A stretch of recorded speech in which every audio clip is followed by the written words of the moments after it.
स्वामी जी, अंतःकरण के अंदर मन, बुद्धि, चित्त और अहंकार से जो अंतःकरण की जो परिभाषा होती है, तो किस तरीके से अंतःकरण बनता है। और खास तौर से एक कंफ्यूजन मेरे मस्तिष्क के अंदर है कि बाह्य जो अंतःकरण की आपने बात कही कि जिसके अंदर जो है वो हमारा वचन और एक्शन यानी काया, और मन उसमें साइलेंट है। दिए मन का फिर क्या रोल रहा, क्योंकि दो ही बाह्य में आते हैं और भीतरी में बनाते हैं लाइव वगैरह में, तो खास तौर से मन छूटा है, उसका मैं कारण जानना चाहता हूं। और इसको आप जो है प्रतिष्ठित आत्मा के साथ में और जोड़िए इसको, क्योंकि अंतःकरण जो प्रतिष्ठित आत्मा का भाग है, हमारे श्रोताओं को और विस्तृत रूप से प्रतिष्ठित आत्मा का बहुत इंटरेस्ट है, क्योंकि ये नई खोज है, नई बात है। इसको प्रतिष्ठित आत्मा के साथ जोड़ करके समन्वित रूप के अंतःकरण और प्रतिष्ठित आत्मा के बारे में बताइए। यस,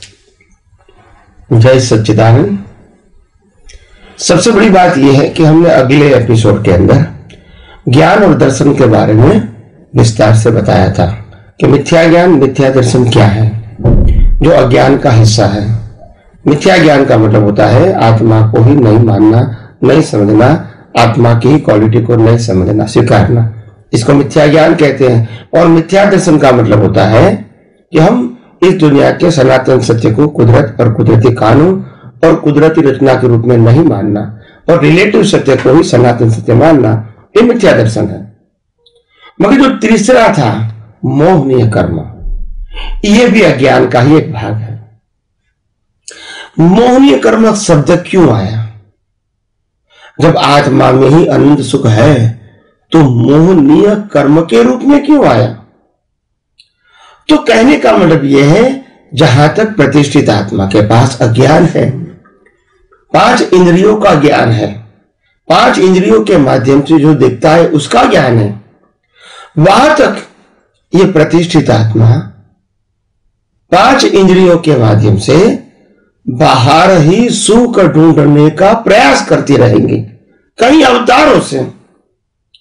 इसी को कहते हैं मोहनीय कर्म।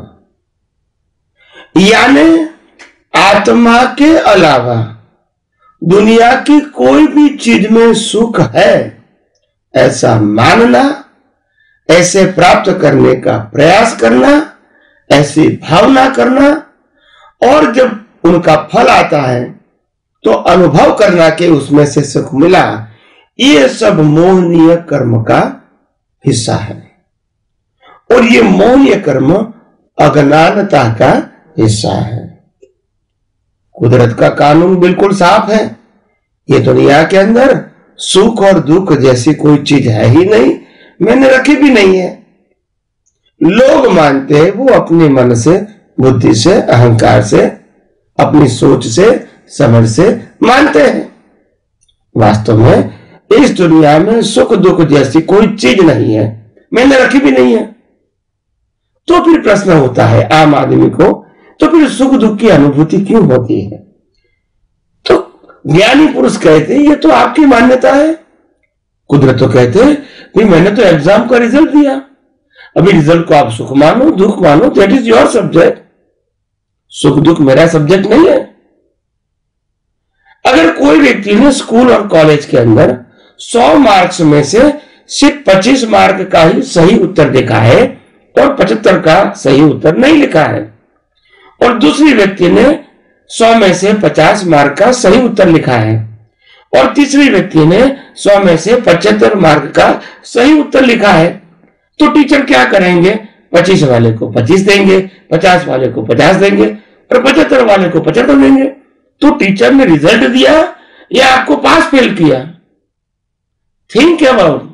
टीचर हमको पास फेल नहीं करती है, टीचर रिजल्ट देती है, और नियमों के मुताबिक जब लेस देन 35 या 45 आता है तो इसको फेल बोलते हैं। बाकी टीचर ने तो किसी के प्रति राग नहीं किया, किसी के प्रति द्वेष नहीं किया, उन्होंने तो रिजल्ट दिया।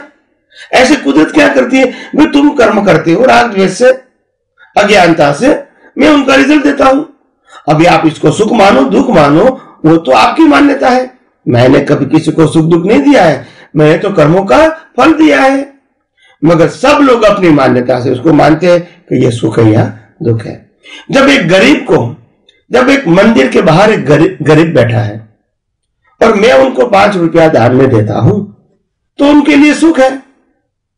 और वही मंदिर के बाहर कोई व्यक्ति BMW में से आती है और उतरती है, मैं उनका 5 रुपया दूंगा तो उनके लिए इंसल्ट या तो दुख है। तो ये कुदरत देती है या आपकी मान्यता है? ये तो समझो। कुदरत कहती है सुख और दुख जैसी चीज मैंने दुनिया में रखी ही नहीं है, आप मानते हो। एक व्यक्ति कहती है मैं जब सोनी का काम करता हूं, ज्वेलरी का काम करता हूं, तो जब मैं किसी को ज्वेलरी बेचता हूं तो मेरे को सुख होता है। नीरज कहती है हम खरीद को पहनने में सुख होता है, ये तो आपकी मान्यता है। बिल्डर कहता है मेरे को मकान बेचने में सुख है, और कस्टमर कहता है मेरे को खरीद कर रहने में सुख है, ये तो आपकी मान्यता है। एक व्यक्ति कहता है मेरे को शादी न करने में सुख लगता है, दूसरा कहता है मेरे को शादी करने में सुख लगता है, ये आपकी मान्यता है। एक कहता है मेरी शादी नहीं होता है इसलिए मैं दुखी हूं, दूसरा कहता है मेरी शादी हो गई बाद में मैं दुखी हूं। तो सबकी अपनी अपनी मान्यता है। यह कोई सनातन सत्य या कुदरत का कानून नहीं है, उसी को तो अज्ञान कहते हैं। मगर हम आज तक ये बात को समझने की कोशिश तक नहीं किया। जब कुदरत साफ बोलता है ये मनुष्य वचन काया भी तुम्हारा नहीं है, सत्ता संपत्ति संबंध और साधन भी तुम्हारा नहीं है और हो भी नहीं सकता है, फिर सुख दुख की कल्पना क्यों करते हो? जो संजोग आता है कर्मों के फल स्वरूप आता है, उसमें टाइटल मत लगाओ सुख और दुख, इसमें वितराग रहो। कैसे वितराग रहो? हर अवस्था को कुदरती कानून के मुताबिक देखो, कुदरती रचना के मुताबिक देखो। ये अवस्था कुदरत ने दिया है, चाहे वो हमारी मान्यता का मुताबिक सुख वाली है या तो दुख वाली है। सभी अवस्था किसने दिया है? कुदरत ने दिया है। क्यों दिया है? कर्मों के फल स्वरूप। तो कुदरती रचना के रूप में स्वीकार करो, कुदरती कानून के रूप में स्वीकार करो, तभी तो राजद्वेष नहीं होगा, तभी को मालिक की भाव और कर्ता भाव भी नहीं होगा। नहीं तो ये राजद्वेष होगा, मालिक की भाव कर्ता भाव होगा, नए कर्म बनेंगे तो कर्म फल के लिए जन्म मरण भी कुदरत ही देंगे। तो इसीलिए ये आध्यात्म विज्ञान के अंदर ये 3 बातों को, ज्ञान आवरण, दर्शन आवरण और मोह्य कर्म, तीनों का एक नाम है अज्ञान।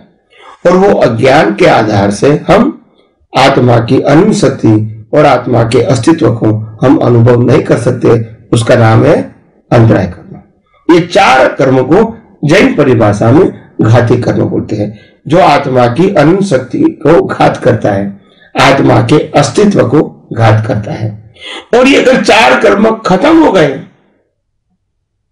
अज्ञानता खत्म हो गई, उसी को तो केवल ज्ञान कहते हैं। भले ही बाकी के 4 कर्म, नाम कर्म, गोत्र कर्म, वेदनीय कर्म, आयुष्य कर्म, इसका एक नाम है अघाती कर्म, जो आत्मा का अस्तित्व और अनंत शक्ति का वो घात नहीं करते हैं। ये 4 प्रकार के कर्म है, अघाती कर्म, नाम कर्म, गोत्र कर्म, वेदनीय कर्म, आयुष्य कर्म। ये तो मन वचन काया से भुगतान करने का है, इससे आत्मा से कोई मतलब नहीं है। वो तो अज्ञानी को भी होगा, ज्ञानी को भी होगा और केवल ज्ञानी को भी होगा, क्योंकि ये तो बॉडी की बात है। आप समझे? तो इंपॉर्टेंट बात है ये है, जहां तक अज्ञान है वहां तक जन्म मरण है और वहां तक हमको ये दुनिया में घूमना ही है। और इसको नाश करने के लिए सनातन सत्य, कुदरती कानून, यूनिवर्सल ट्रूथ लॉ, उसके अलावा कोई चारा नहीं है।